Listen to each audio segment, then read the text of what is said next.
troviamo oggi a Porto Torres, nella ricorrenza del primo anniversario di Gennaro Mura, tragicamente scomparso lo scorso anno in un incidente stradale.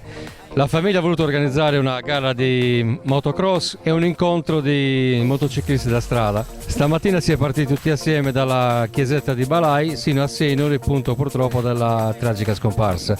E di pomeriggio siamo trovati tutti in pista qui da Secchi, dei Motoclub I Dragoni, per fare una piccola manifestazione di motocross. Siamo qua in compagnia della famiglia adesso. È stata una bellissima manifestazione, parlo a nome della famiglia, di Valentina, del figlio, dei genitori. Io sono uno dei promotori, amico di Gennaro, è andato tutto bene. Non pensavamo neanche tutto questo successo, perché pensavamo meno moto rispetto a quelle che sono venute. Anche i partecipanti alla gara di cross erano tantissimi. E siamo contenti, ringraziamo tutti gli sponsor, tutti i partecipanti, Marco Secchi che ci ha dato la possibilità di usare la sua pista, le forze dell'ordine, e comunque era una festa che andava fatta perché lui meritava tutto questo. Ed ecco qua Alberto Spano, il vincitore, chiamiamolo così, del Memorial di Gennaro Mura qui a Porto Torres. Sì dai, una bella manifestazione, abbiamo fatto una bella garetta. Eravamo anche un po' di partecipanti, dai, quindi una bella giornata tutti insieme.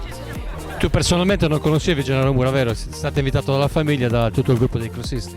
Sì, sono stato invitato dai ragazzi qua del motoclub di Porto Torres, quindi no, non conoscevo di persona Gennaro, però comunque dai, è uscita una bella gara, una bella manifestazione.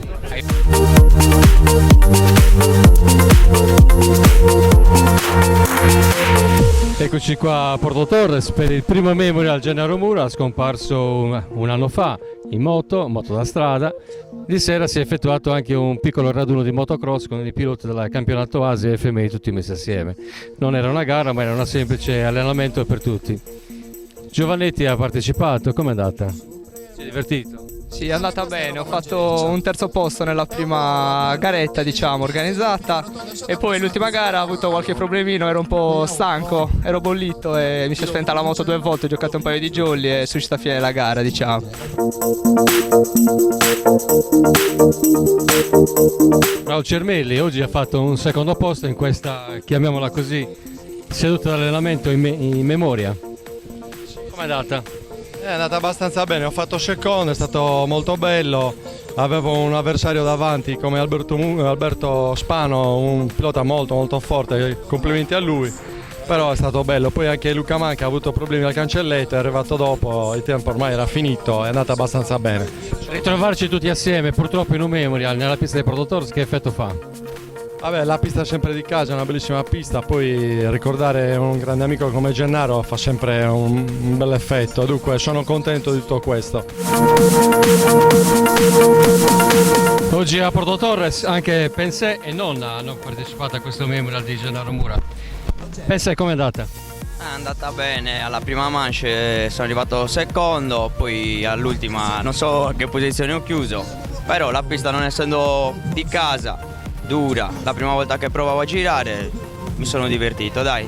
A me mi si è di nuovo rispenta la moto nella seconda manche, e invece la prima, quella del recupero, sono arrivato primo e ho vinto. E mi sono posizionato poi nell'ultima manche, nella finale, ultimo, perché ho avuto un problema, sono caduto nella terzultima curva, però l'importante è divertirsi, non contava qua la posizione. Ci troviamo adesso con un gruppo di velocisti. Voi facevate parte della sfilata stamattina, giusto? Sì, abbiamo fatto il giro da Porto Torres, Sorso Sennuri, per ricordare l'amico Gennaro, è stato bellissimo, e adesso ci stiamo rincontrando qua a vedere il motocross.